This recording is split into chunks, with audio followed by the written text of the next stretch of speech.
I still remember that Friday evening like it was yesterday. The office was silent, the kind of quiet that makes every hum of fluorescent lights feel amplified, almost oppressive. My desk, usually a small fortress of organized chaos, looked empty. My laptop, my notes, my carefully arranged sticky notes, they were all gone. And then I saw it. A small piece of paper taped under the keyboard. In neat cold handwriting it read, "You're too slow. I'll handle this." My heart froze. At first I thought it was a mistake. Maybe a misplaced file, a prank by the interns. But the sinking feeling in my stomach told me otherwise. I knew exactly what this meant. My boss, my so-called mentor, had deleted my code. Every line, every function, every sleepless night spent perfecting the demo that could have changed everything for me. It was gone. I had poured weeks, maybe months, into that demo. It wasn't just a project. It was my ticket to recognition, to promotion, to proving that I belonged in a world that often overlooked quiet, hard-working people like me. And he had obliterated it, just to assert control, just to humiliate me, just because he could. Anger bubbled up in my chest, sharp and hot. Not the kind you see in movies, with dramatic shouting and glass-shattering fury, but a calculated cold anger that clenched my jaw and made my fingers twitch. I could feel every heartbeat echoing in my ears. How dare he think he could destroy me and get away with it? How dare he believe I would crumble quietly while he strutted around taking credit for what I had built? I wanted to scream. I wanted to run to the IT department and tell them what had happened, but I stopped myself. I had to think. Reacting in panic would only make him win. I needed a plan. Something precise. Something that would not just protect me but turn the tables entirely. And that's when I realized something. He had made a mistake that he couldn't see yet. In his arrogance, he had assumed that I was powerless, that without my code I was nothing. But he didn't know about the backup I had quietly maintained, the one I had tested silently every week, tucked away in the cloud. He didn't know that every key, every function, every intricate algorithm I had written could be restored. At the perfect moment. The thought made my lips curl into a small, almost imperceptible smile. If he thought deleting my work was the end, he was gravely mistaken. In fact, it was just the beginning. Because revenge, I realized, doesn't need to be loud or messy. It needs to be smart, patient, unseen until the exact right moment. I took a deep breath, steadying myself. Around me, the office was empty, the silence pressing down like a weight. Outside, the city was winding down for the weekend, oblivious to the storm brewing inside. I glanced at my laptop, at the blank screen, at the absence of the world I had built line by line. And I promised myself he would regret this. Not tomorrow, not next week, but soon, in a way that would leave no doubt. That evening, as I left the office, the sun casting long shadows across the parking lot, I felt something I hadn't in a long time. Control. I may have lost the battle he thought he was winning, but the war, oh the war, was only just beginning. And when it was over, he would remember my name. Not as the quiet employee he underestimated, but as the one who turned his own arrogance against him, perfectly and irreversibly. I had joined the company 2 years ago, fresh out of university, full of ideas and ambition, but painfully aware that I had to prove myself. At first it felt like a dream, an office buzzing with energy, a boss who seemed knowledgeable, and a team that promised collaboration. But over time, I realized that the dream came with shadows. My boss was brilliant on paper, but controlling, unpredictable, and subtly manipulative. He had a way of praising you one moment and undermining you the next, keeping you just on the edge of insecurity. The demo I had been working on was supposed to be my breakthrough. It was a sophisticated analytics tool designed to process real-time client data, visualize trends, and predict outcomes. A system that could impress the board, secure major clients, and elevate the company's reputation. For me, it was more than just a project. It was a test of skill, resilience, and creativity. I had spent nights refining every module, running endless simulations, and ensuring every algorithm was precise. Every variable, every line of code, every detail had been meticulously crafted. I had also learned to be cautious. Early on, I noticed my boss had a habit of taking credit for other people's ideas, so I started backing up my work in secret, keeping versions in the cloud, away from his prying eyes. Little did I know that quiet habit would become my lifeline. Weeks before the demo, his behavior began to shift. The subtle undermining turned into open impatience. He would hover over my desk, scrutinizing every minor adjustment, offering critiques that weren't meant to help but to intimidate. He started inserting himself into areas I managed, claiming control over sections of the code I had developed. Meetings became minefields. Casual conversations turned into opportunities for him to assert dominance. I realized he wasn't just controlling. He was trying to claim ownership of the project itself. And then, on that fateful Friday, it escalated.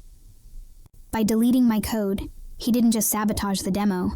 He tried to erase my contribution, my effort, my very presence in the project. It was a clear message. I was replaceable, powerless, and at his mercy. But here's the thing he didn't understand.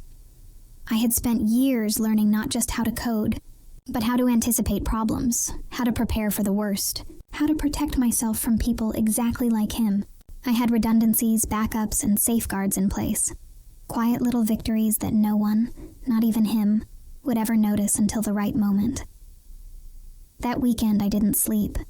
I replayed every interaction, every meeting, every subtle jab he had thrown my way. I reviewed the code, checked the backups, and quietly began mapping out my response. Not with anger, not with recklessness, but with precision. The demo wasn't just my work, it was my weapon, and he had just shown me exactly how to use it. By Monday, the office felt different. I walked in with a calm I didn't entirely feel. Around me, colleagues chatted about their weekend plans, oblivious to the storm brewing behind the scenes. My boss strutted past, confident, smug, certain that he had won. But I had something he didn't: knowledge, patience, and a plan. The setup was complete. The stage was set. The next steps would require careful timing, flawless execution, and an understanding of human nature as much as technology. One wrong move and the opportunity would be gone. But one perfectly timed action, and the man who thought he could destroy me would face the consequences of his own arrogance. And so, I waited. Quietly, deliberately, with my mind running through every line of code, every possible outcome, every moment in which I could turn the tables. By now, I knew one truth. In this game, patience was just as important as skill. And I had both. The tension in the office that Monday morning was almost tangible, like static before a lightning strike. I could feel it in the air, thick and heavy, as if everyone around me knew something was about to snap, even if they didn't know what. My boss walked in, exuding confidence, a smug smile plastered across his face. He had no idea that his little act of sabotage, deleting my code, hadn't broken me. On the contrary, it had ignited something inside me I hadn't felt before: clarity. He launched into a presentation for the upcoming client demo, strutting around like a king claiming a throne he didn't earn. "Everything's ready," he announced, voice dripping with arrogance. "No need to worry. I've handled it." He cast a glance at me, a brief, condescending smirk, and I felt a pang of anger. If he thought that smile would intimidate me, he was wrong. I had spent the weekend restoring the code from my backups, quietly double-checking every function, every dataset, every module. The demo was not just restored, it was improved. I had optimized it, streamlined processes, added subtle safeguards that would ensure it ran perfectly, even if someone tried to tamper with it. And now, I watched my boss, completely unaware, stumble through the system he thought he controlled. As he fumbled with the demo in a test run, I noticed the first cracks in his confidence. Buttons he thought were intuitive didn't respond as he expected. Certain analytics didn't populate correctly. I bit back a smile. He had disabled some permissions without realizing the consequences. In his arrogance, he had assumed he could manipulate the system without understanding a single line of code. And now, the cracks were starting to show. The tension escalated when a junior colleague asked a simple question about a feature my boss claimed to have perfectly configured. He stammered, avoided eye contact, and muttered something vague about a new update. I could see the fear flicker across his face, a subtle but unmistakable panic. It was beautiful in a quiet, almost cruel way. I also began noticing how fragile his confidence truly was. The man who had seemed untouchable, untiring and infallible was slowly unraveling in front of me. Every mistake, every hesitation, revealed a truth I had known all along. His arrogance was his weakness. And weaknesses, when exposed at the right moment, could topple empires. By mid-morning, I realized the stakes were higher than I thought. The client visit was scheduled sooner than I had anticipated. If he tried to run the demo in his altered state, the system could crash spectacularly, and it wouldn't just be embarrassing. It could cost the company millions and, more importantly, my reputation. I had to act carefully. One wrong move, one premature reveal, and the opportunity to turn the tables would vanish. So, I waited. I observed. Every step he took, every click he made, I anticipated. I made notes, subtle adjustments, and ensured my backup code was perfectly aligned for the final reveal. The thrill of control, the quiet satisfaction of knowing the exact moment when justice would strike, was intoxicating. And all the while, he continued to flaunt his victory, unaware that every misstep was being tracked, every flaw cataloged, and every opportunity for his downfall carefully logged. The conflict wasn't just technical, it was psychological. I wasn't just competing with him on code. I was competing on intelligence, patience, and strategy. By the end of the day, it became clear. He was walking into a trap of his own making. I could see the arrogance in his posture, the overconfidence in his words. He thought he was untouchable, invincible, and I was just a powerless employee. But that illusion, his illusion, was about to shatter.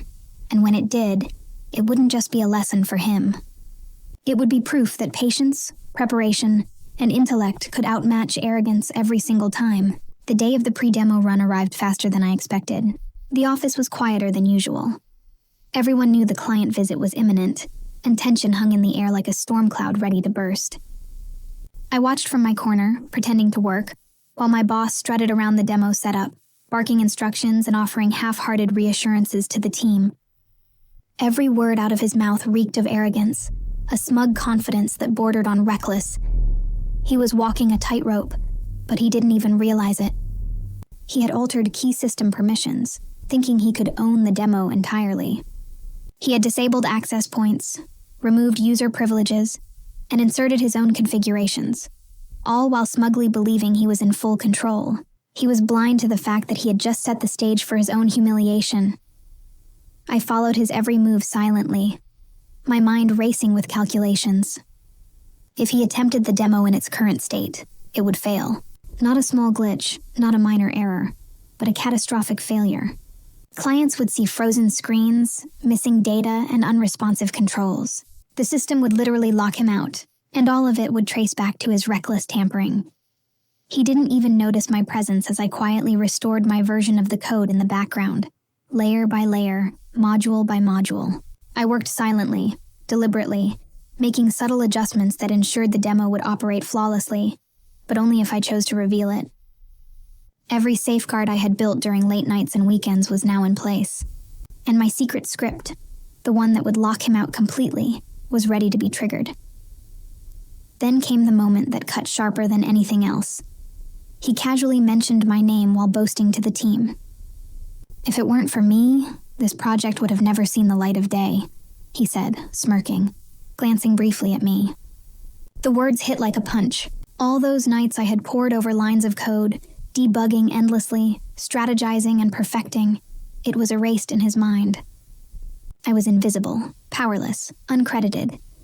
And yet that was exactly the betrayal I needed. Because betrayal has a peculiar quality. It blinds the betrayer while sharpening the focus of the betrayed. Every ounce of frustration, every sting of injustice, fueled the plan I had already been crafting. I didn't need confrontation. I needed precision. He finished his little rehearsal, convinced that everything was under control. I watched him leave the room for a moment, fiddling with his phone, probably checking emails, completely unaware that his arrogance had just handed me the power. I smiled quietly.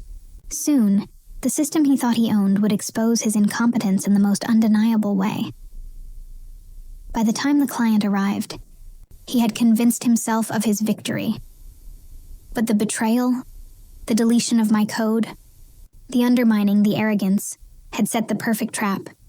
And now, the demo wasn't just my project anymore. It was my instrument of reckoning. I took a deep breath, letting the anticipation simmer. Everything was in place. The locks, the safeguards, the automated scripts, all ready. The only variable left was him, and he would be the one to trigger his own downfall. In that moment, I realized something I hadn't understood fully before. Betrayal is a teacher. It forces you to grow, to adapt, to anticipate.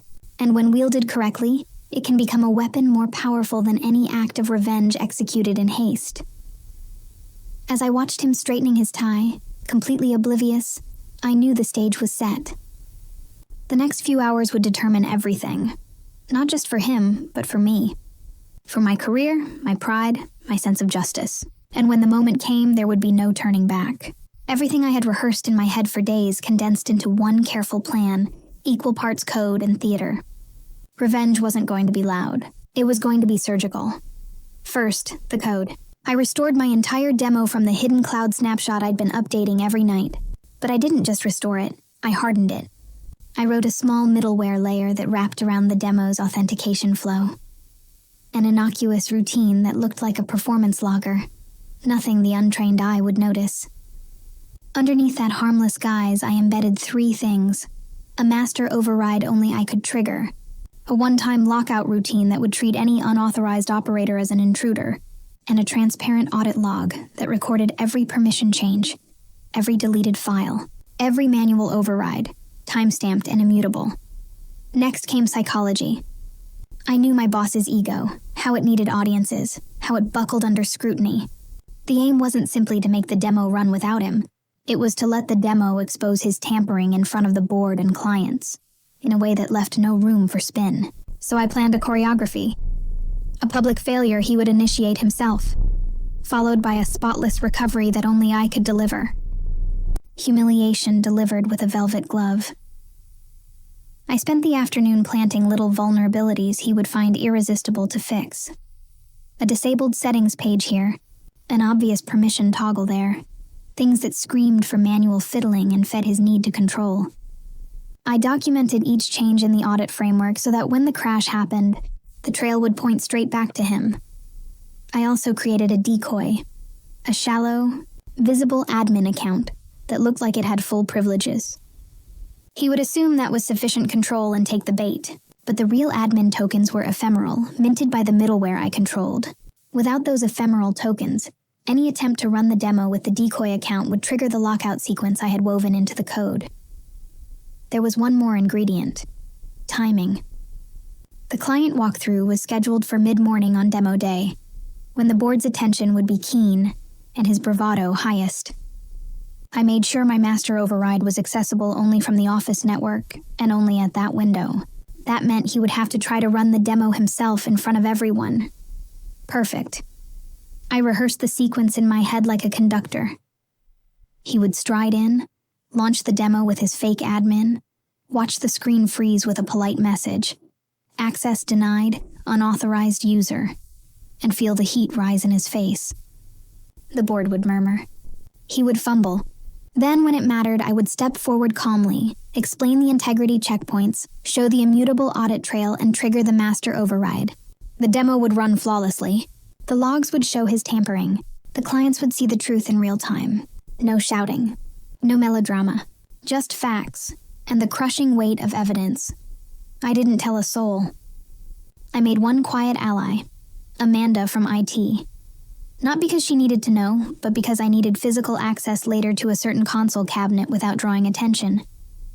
I framed it as a routine check, and she obliged. Loyalty in IT often comes at the price of curiosity. I gave her nothing but a smile and a rehearsed excuse. That night, I tested everything in a staging environment until my eyes blurred.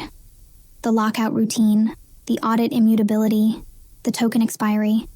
Every piece had to behave exactly as designed. I even planted a false error that would make his decoy admin look competent until the precise second of failure. Perfection, I decided, required cruelty measured by precision. There were softer parts of the plan, too. I prepared a short, factual summary of the events and the log trail. Concise, non-accusatory language that a board member couldn't misinterpret. It wasn't about vengeance for vengeance's sake. It was about exposing a chain of decisions that endangered the company. I wanted the board to feel the professional weight of his choices, not the petty satisfaction of my indignation. When I finally pushed the final build and watched the middleware deploy, a small cold satisfaction settled in my chest. Everything was in place. The demo would be mine to reveal.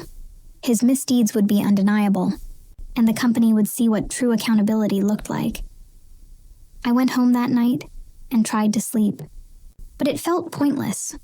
My mind was already at the conference room, cataloging faces, imagining the exact moment the screen would flash that single line of text that would unmake him. I told myself I would not gloat. I would be calm, professional, just the person who fixed a problem and showed the truth. Because at the heart of it, my plan wasn't about revenge as a spectacle. It was about justice delivered in the language of our world. Logs, timestamps, access controls, and a demo that simply refused to serve the man who thought he could erase me. And as the day of reckoning neared, I felt the steady, unnerving certainty of someone who had finally learned how to turn every quiet methodical act of preparation into a moment that would change everything. The morning of the demo felt like walking into a chamber where every eye was a spotlight. The boardroom smelled faintly of coffee and polish. The clients lined the long table in tailored suits, polite smiles that hid their real questions. My boss moved through the room like a man who had pre-written applause, confident, loud, untouchable. He gave a practiced nod to the CEO, tossed a few one-liners to the clients, and then, as if on cue, swaggered to the console with the kind of grin you only see on people who've never had to fear consequence. I sat near the back, hands folded, throat dry but face composed. My heart thudded under a steady rhythm. No panic, only sharp focus. The middleware I'd deployed was live on the Office network. The ephemeral tokens were set to expire and mint exactly as I planned. Amanda from IT pretended to fidget with her tablet at the side, her presence a quiet anchor. Everything depended on his first move. He launched the demo. For a breathless second, the screen lit up, and everything seemed normal. Graphs animated, numbers flowed. Then, like a tiny crack opening into a chasm, the main dashboard froze. A small, precise message filled the center of the screen. Access denied. Unauthorized user. The murmur in the room changed pitch. Curiosity became confusion. He tried again. Fingers tapping, face shifting from disbelief to annoyance. He reached for a panel he thought he'd configured, and the interface politely refused. The clients exchanged glances. The CEO cleared his throat. My boss's confident posture wavered for the first time in months. I watched him through the haze of conference room lights, the man who'd deleted my work looking suddenly very human, flushed, off balance, trying to salvage a script he didn't actually know. He clicked around, trying every admin trick he'd used before. The demo presented a clear, immutable trail. Each permission change, each deleted asset, each manual override logged with timestamps and source IPs. The audit I'd layered into the middleware laid it all bare, and the pattern was obvious. The board's eyes slid from the frozen screen to the console readout, where the logs scrolled with relentless clarity.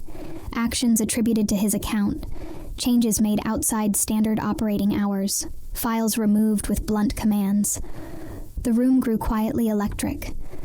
The clients began asking technical questions about data integrity, about redundancy, about disaster recovery. His answers, rehearsed and smooth the week prior, came out thin and hollow. He fumbled explanations, tried to redirect, then tried to claim a temporary system glitch. The CEO's jaw tightened.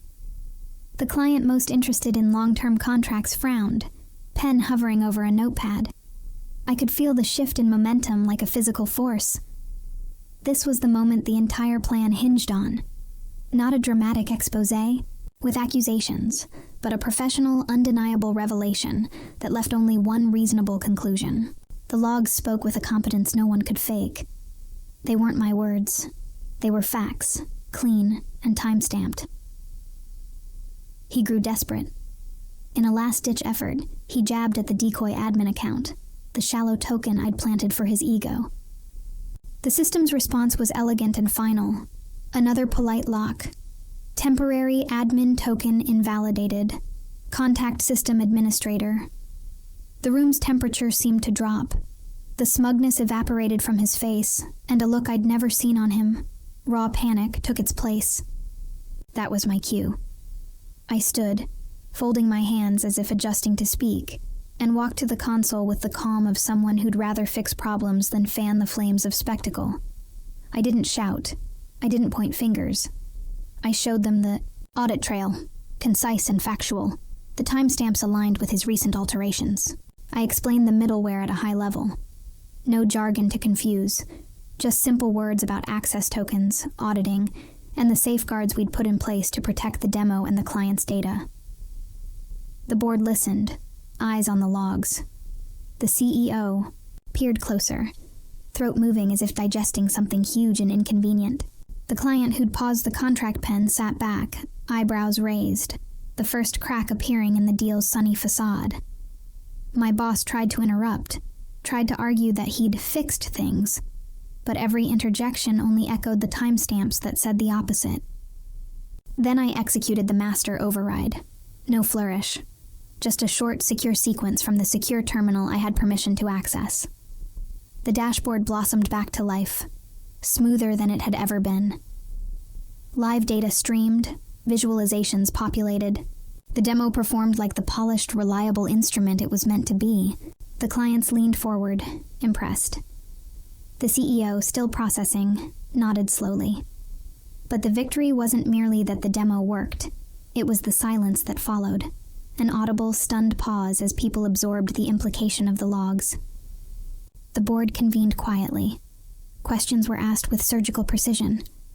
My boss was asked to explain his permission changes, his deleted assets, his unilateral decisions. He stammered. He minimized. He tried to cast blame elsewhere. The immutable. Logs, however, were a language that didn't allow for spin. By midday, the situation had crystallized. The CEO pulled him aside. Whispers were exchanged. HR requested documentation. Amanda from IT, ever the professional, handed over a secure copy of the audit to the compliance officer. The clients, reassured by the robustness of our disaster handling and the clarity of the response, discussed contingencies instead of walking away. The company's reputation survived because a system prevented a catastrophe, and because someone had the integrity to reveal the truth calmly. As for him, the man who'd tried to erase me, the humiliation landed not as a theatrical punishment but as a professional reckoning. He was removed from demo responsibilities that afternoon and placed under formal review. No triumphant gloating followed. I felt no joy in watching someone's career begin to unravel. Instead, there was a cold, steady relief, the kind that comes when justice is rendered not through rancor but through competence. I returned to my desk after the storm, fingers still trembling with adrenaline. The office resumed its rhythm, softer now, edges smoothed by the knowledge that the truth, when packaged in facts, not fury, has a way of settling everything. I had not sought to destroy him. I had sought to protect the company and my work. The demo had survived, the clients were engaged, and the logs told the story none of us could afford to ignore. In that moment, quiet and fierce, I understood the shape of what I'd done, not vengeance for vengeance's sake, but a demonstration that careful preparation, ethical backbone, and technical skill can turn an act of betrayal into a turning point. The climax had not been an explosion, but a reveal. A clean, irrevocable proof that arrogance had been outmatched by patience and precision. By the end of the day, the office had settled into an uneasy calm. My boss, stripped of control over the demo, avoided my gaze entirely, his confidence shattered. The board and clients praised the integrity and reliability of the system, unaware of the silent battle that had unfolded behind the scenes. I quietly returned to my desk, restoring my workspace, letting the normal rhythm of work resume. The satisfaction wasn't loud. It was in knowing the truth had prevailed. My reputation was intact, my work recognized, and the arrogance that had tried to crush me had been undone. Not through rage, but through precision, patience, and unwavering professionalism. For the first time in months, I felt a rare, unshakable sense of control. The system I had built, and the careful strategy I had executed, had saved more than a demo. They had safeguarded my career and set the record straight. Looking back, I realized the lesson wasn't just about code, demos, or corporate games. It was about preparation, integrity, and patience. My ex-boss thought deleting my work could silence me, erase my effort, and elevate himself. But he underestimated one crucial thing: the quiet determination of someone who refuses to be powerless. Revenge, I've learned, isn't about shouting or striking out in anger. It's about strategy, precision, and timing. It's about turning betrayal into opportunity, not chaos. By staying calm, anticipating his moves, and safeguarding my work, I was able to protect the company, demonstrate the truth, and reclaim my professional standing, all without ever losing my composure. In life and in the workplace, people will test you. They will try to take credit for your efforts, undermine your progress, or make you feel invisible. But if you combine skill, foresight, and patience, even the most arrogant and controlling, people can be exposed, not through aggression, but through undeniable competence. That day, I didn't just save a demo. I turned a moment of sabotage into proof of resilience. I learned that true power lies in preparation, clarity, and the ability to let the truth speak louder than any confrontation. This is Revenge Untold, where every betrayal finds its reckoning. Don't forget to subscribe.